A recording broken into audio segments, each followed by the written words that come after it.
Hola chicos, ¿cómo están? En esta ocasión les voy a hablar de género dramático. ¿Qué es? Pues el género dramático es aquel que representa algún episodio o conflicto de la vida de los seres humanos a través del diálogo de los personajes.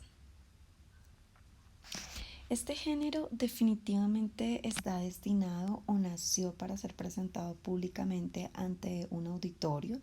Por lo tanto, es un género que abarca todas las manifestaciones teatrales, eh, lo escrito para el teatro y todo lo que es susceptible a la representación escénica.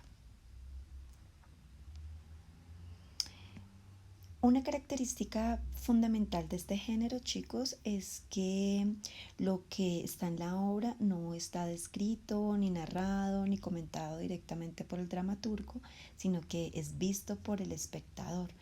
Nace para ser presentado ante un público presente. La obra escrita, porque siempre hay una obra escrita, pues no es lo principal. Lo que es principal es lo que está en el escenario. Es decir, existen obras dramáticas sin palabras, mudas, en las cuales se utilizan gestos y actitudes, pero que representan y expresan todo el conflicto. Como les decía, la obra dramática ha sido creada para ser representada o interpretada por unos actores frente a un público, y aunque puede ser escrita en verso o en prosa, pues lo puede combinar estos actores y en esta representación. ¿Cuál es su estructura? Pues la estructura de la obra dramática tiene en general tres instancias. Primero, la presentación del conflicto, segundo, el desarrollo de la acción y tercero, el desenlace de la acción. La presentación del conflicto pues es el origen de la obra dramática. Si no hay conflicto no hay drama. El conflicto hace referencia a todas las fuerzas contrapuestas que hacen avanzar el desarrollo argumental de la obra dramática. Y aparecen dos posturas contrarias, es decir, que pueden manifestarse explícitamente o implícitamente en las situaciones anteriores o posteriores de la obra. ¿Qué pasa en la presentación del conflicto? Pues esta puede cambiar de acuerdo pues al subgénero de la obra, pero pues generalmente hay una exposición o situación del protagonista, hay un propósito del protagonista y pues la presentación básica de los conflictos y el choque de esas situaciones. Luego, obviamente, encontramos el desarrollo de la obra, que narrativamente, digamos, sería, eh, digamos, donde se presenta el nodo, coincide con ese momento y es como avanza el conflicto y donde está el momento de mayor tensión.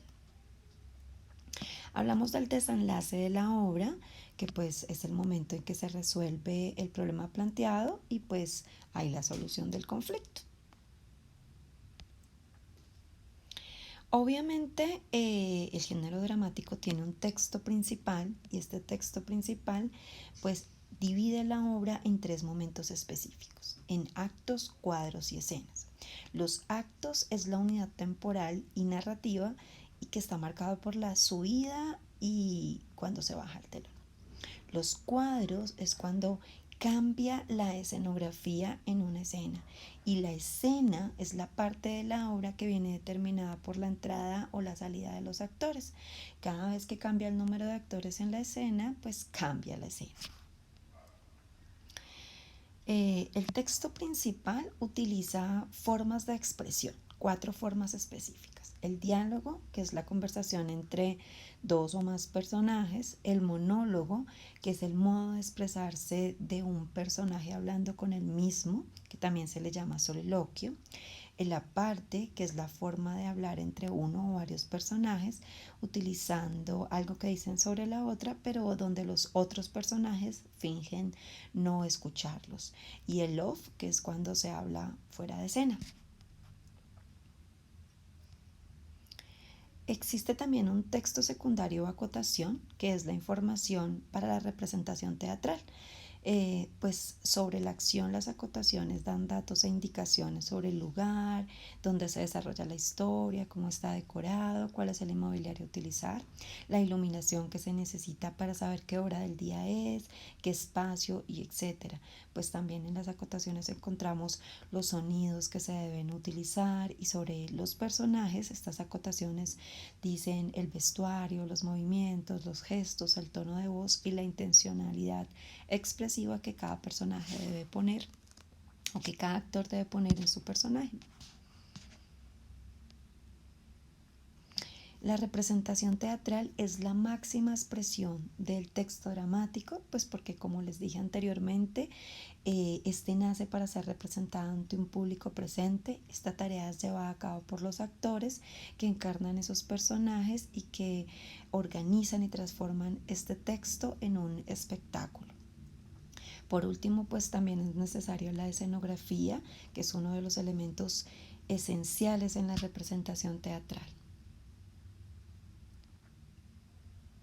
Hablamos también de que en el género dramático hay una categoría de los personajes, están los principales que son los que sobre los que recae la acción, pueden ser protagonistas o antagonistas, y los secundarios que ayudan a los principales.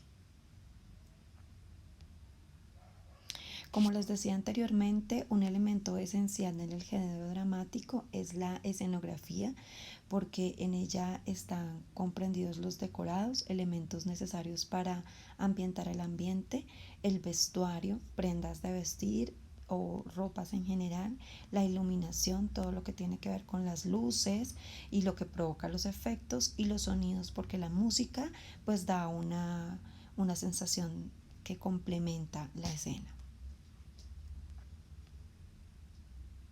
Como todo género de la literatura, pues el teatro también tiene unos subgéneros. Entre estos tenemos unos géneros mayores que son la tragedia, la comedia y el drama. La tragedia, el héroe pues está sostenido por una trágica historia. Generalmente su final es la muerte, la desolación. La comedia, que es la escenificación de conflictos cotidianos de la vida, y el drama, que es una mezcla entre la tragedia y la comedia. También está entre los géneros menores el autosacramental, que es la representación de todo lo referente a actos religiosos, el entremés, que son obras breves entre actos de comedia, la ópera, la zarzuela, pero también encontramos el ballet, el stand comedy, entre otros subgéneros dramáticos. Espero que este video les ayude a fortalecer la temática que vamos a ver. Un abrazo.